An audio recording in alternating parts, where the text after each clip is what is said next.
खासकर पिछले कुछ अरसे में पैनाडोल का इस्तेमाल हमारे मुल्क पाकिस्तान में बहुत ज्यादा बढ़ चुका है। जिसे देखें वो पैनाडोल इस्तेमाल करता नजर आता है और अब तो हर घर में पैनाडोल लाजमी मौजूद होती है। देखें सर दर्द और बुखार वगैरह में तो पैनाडोल का इस्तेमाल ठीक है, समझ भी आती है, लेकिन फिर चाहे किसी को थकान हो, किसी का सर भारी हो रहा हो, नींद ना ठीक से आ रही हो, सुकून ना आ रहा हो, सुस्ती हो रही हो, नज़ला ज़ुकाम हो, यानी किसी भी मसले में हर मसले के लिए पैनाडोल का इस्तेमाल करवाया जा रहा है। और खासकर जब से हमारे मुल्क के लोगों को ये पता चला है कि डेंगू बुखार हो या कोरोना हो, पैनाडोल का इस्तेमाल करना चाहिए, उस वक्त से तो पैनाडोल हमारी कौमी गोली बन चुकी है। इसको हम कौमी मेडिसिन कहें तो गलत ना होगा।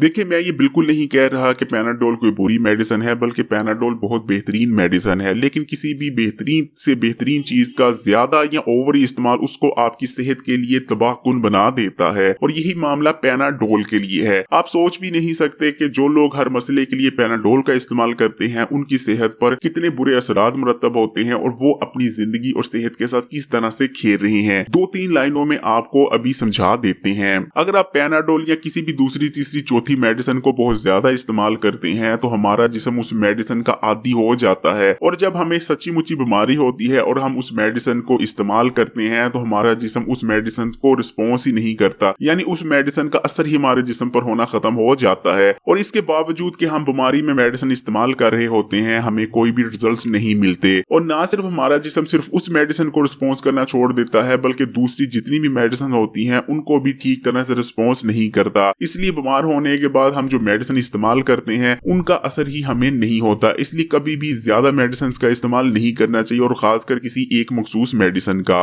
ज्यादा मेडिसिन इस्तेमाल करने की वजह से हमारे ऑर्गन्स बहुत बुरी तरह से मुतासर होते हैं, खासकर हमारा जिगर और दिल, क्योंकि हम जितनी भी अद्वियात इस्तेमाल करते हैं वो हमारे जिगर में जाकर प्रोसेस होती हैं। इसलिए ज्यादा मेडिसिन इस्तेमाल करने से हमारा जिगर डैमेज होता चला जाता है, यहाँ तक कि जिगर बिल्कुल नकारा होकर रह जाता है। इसी तरह ज्यादा मेडिसिन का इस्तेमाल हमारे इम्यून सिस्टम पर भी बहुत बुरा असरात मुरतब करता है और हमारा इम्यून सिस्टम कमजोर पड़ जाता है। जो लोग ज्यादा मेडिसिन इस्तेमाल करते हैं वो अपने इम्यून सिस्टम को इतना बर्बाद कर लेते हैं कि कोई भी बीमारी उन्हें आसानी से आन लेती है। इसी तरह ज्यादा मेडिसिन इस्तेमाल करने वाले लोगों में मर्दाना और जनाना अमराज देखने में भी आते हैं। जो मर्द ज्यादा मेडिसिन का इस्तेमाल करते हैं वो मर्दाना कमजोरी का शिकार बन जाते हैं, और इसी तरह जो खवातीन ज्यादा मेडिसिन वगैरह का इस्तेमाल करती हैं उनमें बांझपन से लेकर दीगर कई मखसूस मराज पैदा होने के खतरात भी कई गुना बढ़ जाते हैं। ज्यादा मेडिसिन इस्तेमाल करने से बांझपन पैदा होने के खतरात भी पैदा हो जाते हैं। इसलिए कभी भी ओवर मेडिसिन का इस्तेमाल नहीं करना चाहिए। मेडिसिन फिर चाहे कोई भी हो, बल्कि ये कहना ठीक है कि मेडिसिन का इस्तेमाल हमेशा डॉक्टर के मशवरे के बाद ही करना चाहिए। ओवर मेडिसिन इस्तेमाल करने की वजह से हमारे मुल्क के लोग खोखले होते चले जा रहे हैं और दिन ब दिन इस ट्रेंड में इजाफा हो रहा है। इसलिए स्वाब समझकर इस वीडियो को तमाम ही बहन भाइयों, दोस्तों, रिश्तेदारों और जिससे भी आप शेयर कर सकते हैं जरूर शेयर कीजिएगा। और अगर अभी तक doctor Munir Ahmed YouTube channel को सब्सक्राइब नहीं किया तो इस चैनल को सब्सक्राइब करके घंटी का आइकॉन को क्लिक कर दें।